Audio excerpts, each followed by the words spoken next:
Hello students, आप सभी का हमारे इस यूट्यूब चैनल में स्वागत है। स्टूडेंट्स, हम बेसिक स्टैटिक्स का पेपर सॉल्व कर रहे थे। क्वेश्चन नंबर 11 ए पर पहुंच चुके हैं। ये explain the central limit theorem. ठीक है, तो सेंट्रल लिमिट थ्योरम क्या होती है इसको हम यहाँ पे एक्सप्लेन करेंगे। ठीक है, तो सेंट्रल लिमिट थ्योरम,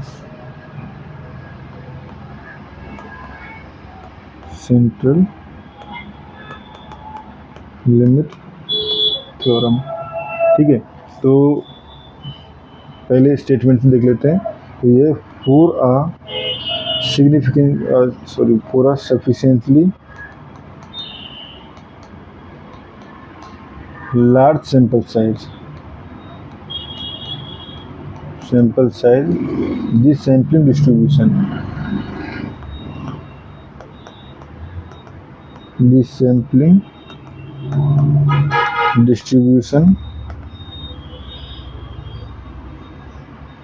ठीक है, of the sample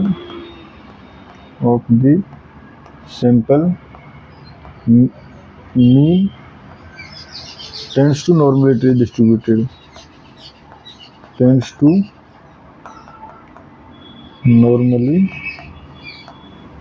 distributed, ठीक है, regardless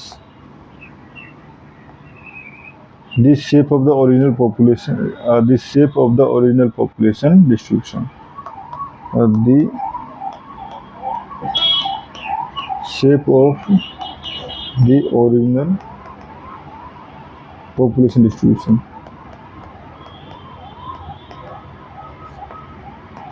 सिंपल सी वर्ड्स में हम ये कह सकते हैं कि जब अगर हम सैंपल साइज कुछ हाई लें थोड़ा, यानी n ग्रेटर देन यूजुअली लिया जाता है 30 से, ठीक है, तो उस कंडीशन में जो हमारे पास सैंपल होता है वो नॉर्मल डिस्ट्रीब्यूशन को फॉलो करता है। ठीक है, पॉपुलेशन की ओरिजिनल साइज को के रिगार्डलेस, ठीक है, ये हमारे पास नॉर्मल डिस्ट्रीब्यूशन को फॉलो करता है।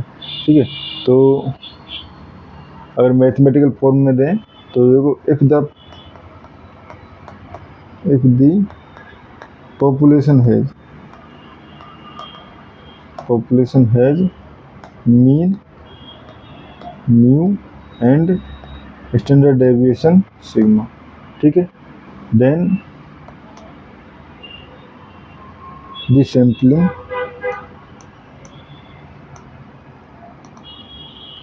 distribution of the sample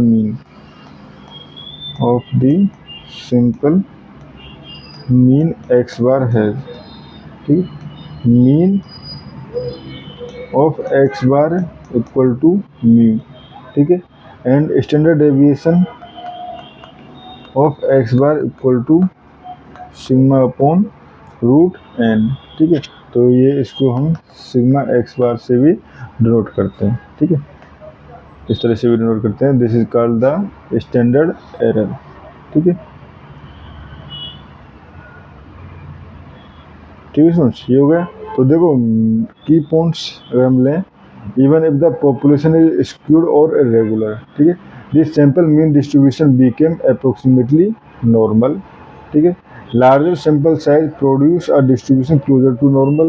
ठीक है, it form a basis for confidence level of hypothesis testing।